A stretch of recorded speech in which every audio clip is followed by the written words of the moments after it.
So continuing our example, let's go ahead and take a look at step 4. And step 3 really was the place where all the action is. Step 4 is very simple here. We're just going to review the results of each of these different test cases using a watch node, maybe even export the results to an CSV file or an Excel data file. But let's kind of see what that's looking like. So we run our list map. I actually built in a watch node just so I could kind of test the results of the list map. But the idea is pretty much that if you want to watch things, and this is kind of redundant to do here, a watch node will let you go ahead and kind of take a look at those values directly right within the Dynamo graph, and that might be fine for what you want to do.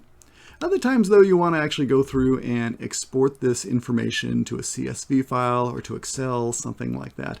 And we'll go ahead and show you how to do that. It's actually pretty straightforward.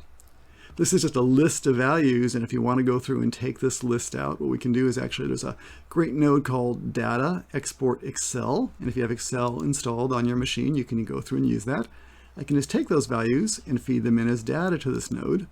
We'll talk some more about all these other things, the file path and what the requirements are. The big thing is you have to find a place on your computer and give the file name an XLS suffix so that it knows that it's an Excel file.